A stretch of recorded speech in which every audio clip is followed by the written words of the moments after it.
Arlene Herson, and I'm glad you can join me tonight because my guest is a woman whose life may be a dream come true. While the world was dreaming of Jeannie, Barbara Eden was making her own magic, not just on the television screen, but in movies, theaters, and nightclubs. You probably know her as the 2015-year-old Jeannie on I Dream of Jeannie, but did you know she is also a fabulous singer and dancer? Her talent is magical. Barbara Eden lights up a stage, a room, and television screens with her vitality. She is not dreaming. This is real life, and she is not just living it. She is obviously enjoying every moment. My guest is Barbara Eden. She'll be right with us after these messages, so please stay right there.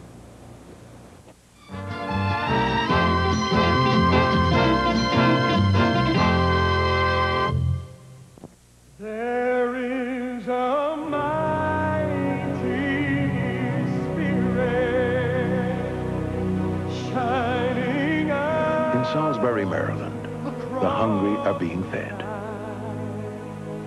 In Wind Falls, Indiana, a man who learned to read at 47 is making sure others learn earlier. In Hope, New Mexico, people turned an abandoned school into a thriving community center. In Boston, Massachusetts, neighbors set up a crime hotline that's making their streets safer. From Seattle to Galveston, from Buffalo to Fargo, every day, someone in America is doing something to light up another life. But there is so much more to do. The light to do it is within us all. We only need to share it. Contact the Points of Light Foundation. Do something good. Feel something real.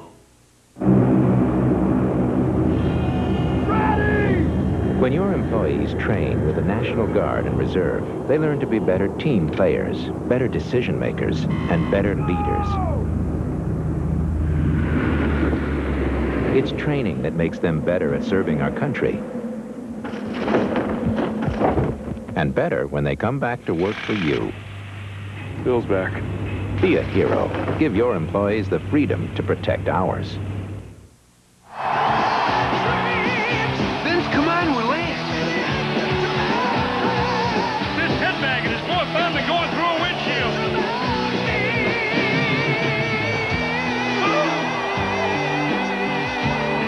Good night from Iron Maiden. Drive home safe. Remember to strap yourselves in with your safety belts. You don't want to end up like Eddie. Belt up. Don't be a dummy.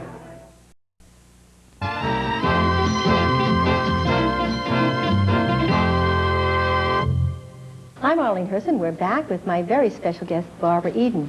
Welcome. I know this is a busy day for you. Happy to be here. Glad to meet you. Me too, as a matter of fact. You're in New York City now. And as I mentioned, you're known all over the world, really primarily from I Dream of Jeannie, which has been a tremendous success. What most people don't know is the reason that you're on the East Coast is that you're also a tremendous singer and dancer. And this weekend, you're going to be singing, I understand, at Showboat with Bob Hope. But what came first for you, the singing or the acting? I don't really know. My first professional work was in an equity show in San Francisco, and I sang in that and danced. I was studying at the conservatory in San Francisco. But I was studying acting and singing at the same time. So I guess they both came along at the same time. Of course, in Los Angeles, all I did was act. Well, but you were born in Tucson. Before you went to Los Angeles, you lived in San Francisco. I think you were 3 years old. I was raised in San Francisco, Raised in San Francisco. Yeah. Sang in the church choirs? Yes, Sang with bands? Yes, yes, I did. Okay, was your family supportive? Earned my pin money that way by singing with bands and doing, also had an act with a man named Solly Hoffman. My maiden name was Huffman, and we called it Hoffman and Huffman. Sounds like a law firm. Yes, it does, doesn't it? Oh, so where did Barbara That's Eden... what my agent said, too. That's why he made me change my name. Because Barbara Eden's so perfect. Okay. Huffman and Huffman. But your mom was very supportive, and I know you were very close with her for a long time. But did she see the talent in the very beginning? Well, my mother liked to sing. And my grandfather sang with the San Francisco Opera Company at the turn of the century. And so it was just part of our growing up and part of our home life was music and singing. I used to sing for everybody. Every time we had company, it'd be Barbara Jean, sing some songs, you know. Okay, well, you know, it's kind of, we all dream, because your life, I mentioned, and has been almost like a dream. So many people dream of being discovered by a talent agent, that someday I'm going to be on a stage and a talent agent is going to see me. That really happened to you. You were in a play in the, you know, if I have the name of it, actually called The Voice of the Turtle, That's I understand, right. and you were discovered by a talent scout? Well, not exactly, and I had been working. I mean, I was doing the play because I like to do plays, and it was at the Laguna Theater down near Los Angeles. But while I was in the play, I was also doing some film work up in Los Angeles. I was commuting, driving, and James Drury was in the play with me, and he was under contract to 20th Century Fox. And because he was in the play, a lot of directors and people came down to see us.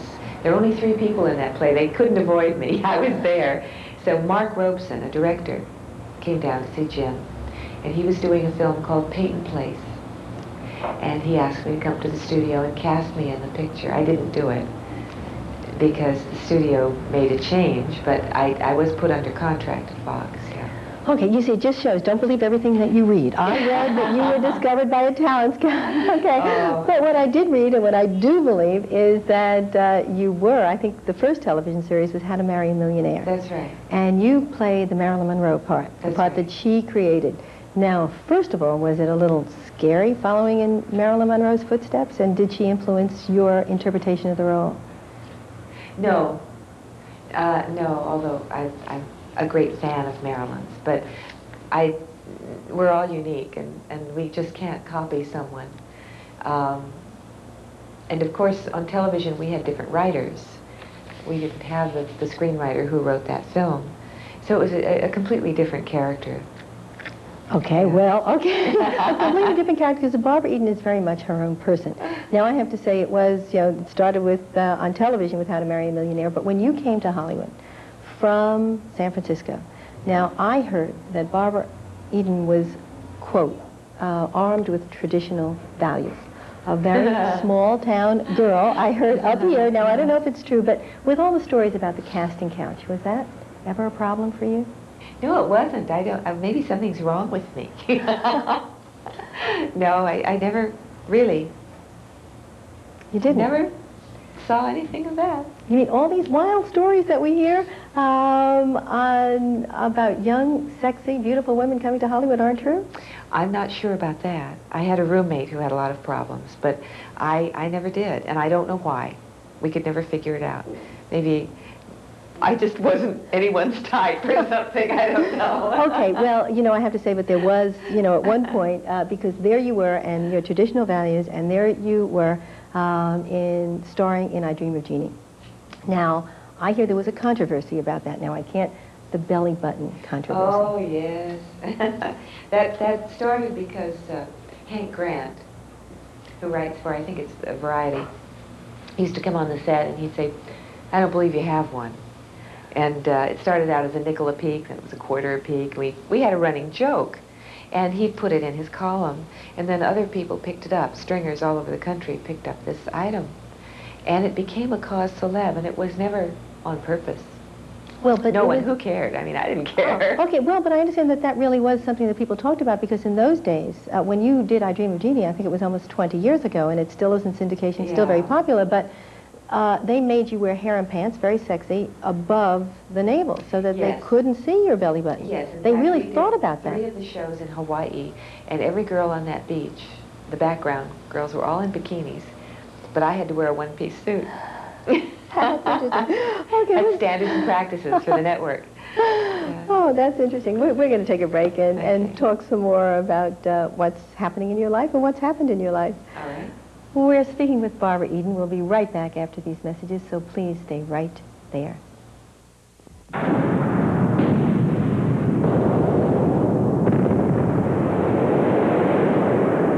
Every day, we're losing 50,000 barrels of oil, over 2 million gallons of gasoline, to a seemingly unimportant thing. Low tire pressure. Have you checked yours lately? President Bush hopes you'll do your part. Drive smart.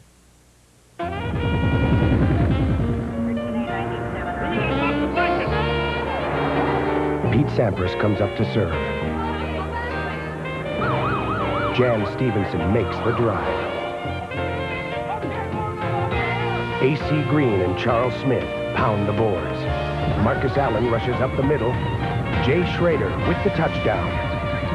There are a lot of different parts to play in the American Red Cross. Play your part.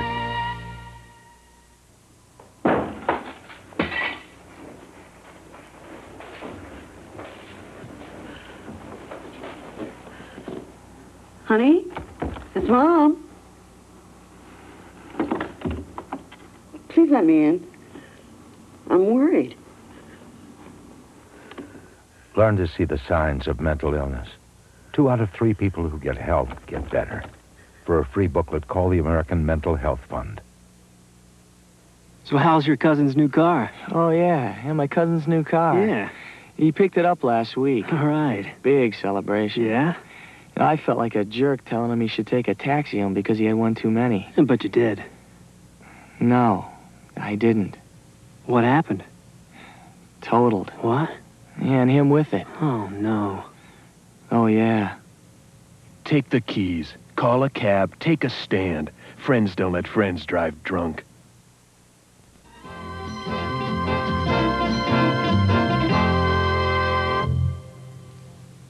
I'm Arlene Herson, and we're back with my guest, Barbara Eden, here in New York City. As I said, you've had an incredible career, but it really did start with I Dream of Jeannie. Now, I heard, now again, we talked about, do you believe everything that you read, that during the first 13 weeks of Jeannie, you were pregnant? Oh, yes. Oh, yeah, definitely. But there you were in this sexy outfit, and we talked earlier about, not, everything being above the belly button. Yeah. How did you manage that? Well, I think I was so happy, it just didn't show. I was so pleased to finally be pregnant. I tried so long. And then they did a lot of veils. I had, for that particular costume, I had many, many veils in front of me, so you didn't see it. Well, I was a Dream of Jeannie fan, still am, as a matter of fact, and I never noticed it. So that's a really wonderful thing to get away with.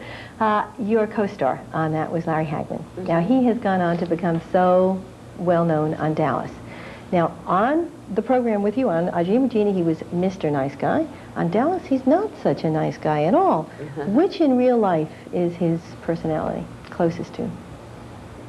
He's an actor. Neither one. Okay. Neither one. He's an actor.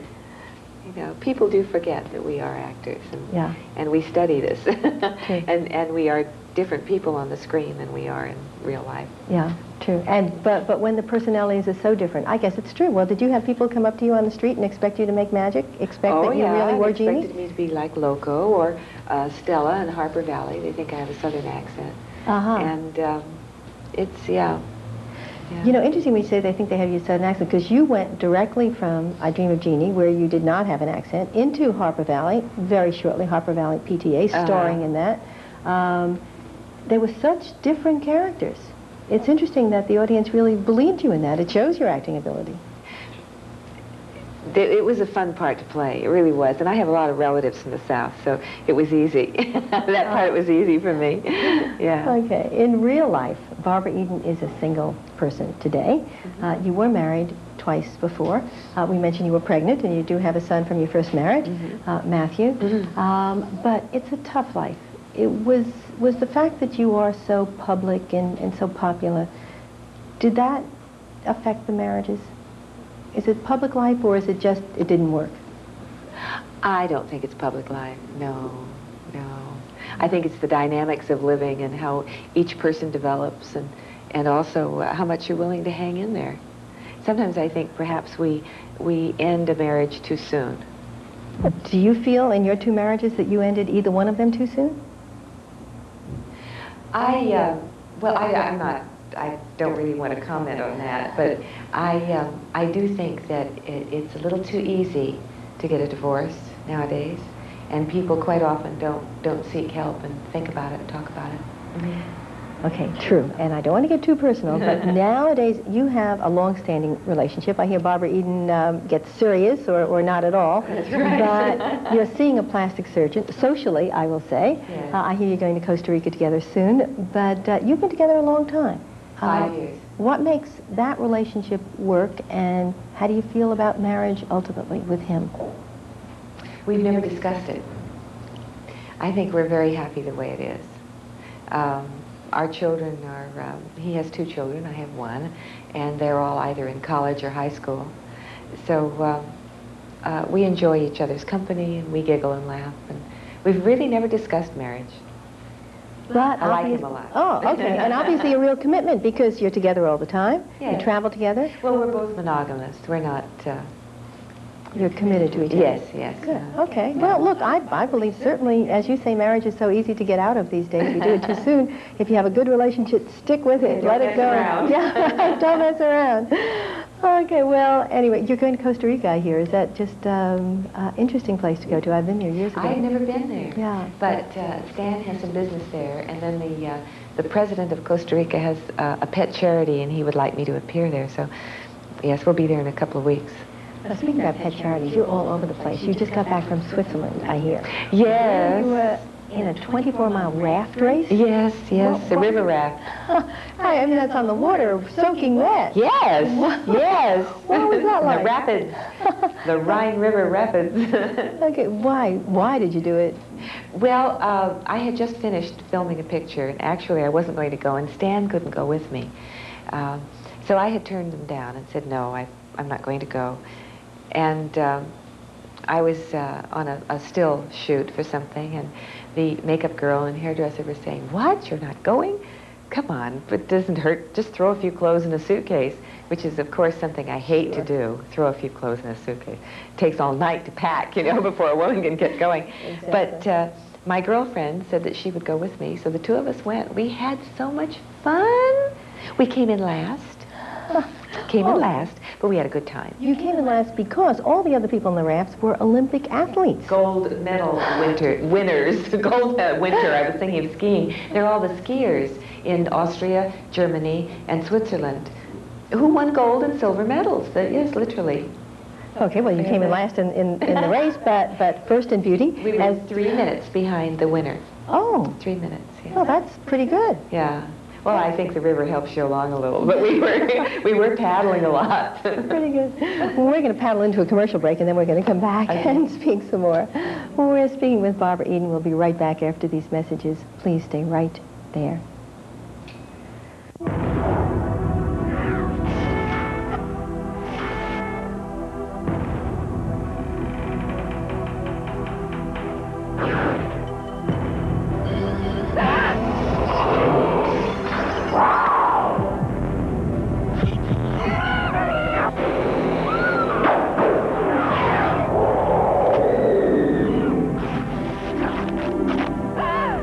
This doesn't scare you. Just wait.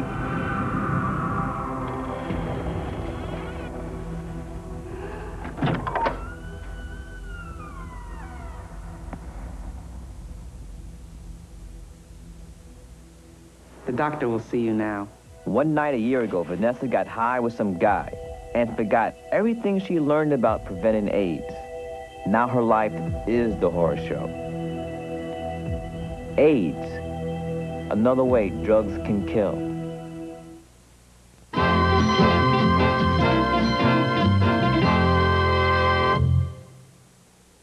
I'm Arlene Herson, and we're back with my guest, Barbara Eden.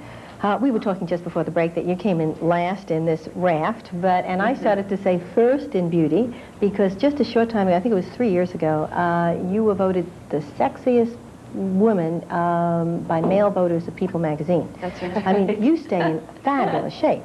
Thank you. But I heard that you like chocolate and ice cream. I like everything. Yeah, but how do you do it? That's not fair. Well, I don't know that I always do. I just, I think it's an ongoing fight. It really is. Will the Hershey bar win or will I win? You know? Okay. In Switzerland, I mean, that was death for me. Every time you turn around, there's Swiss chocolate. Yeah. Or pastries. There's something wonderful. in that outfit you wore of I Dream of Jeannie. You know, I must say that didn't look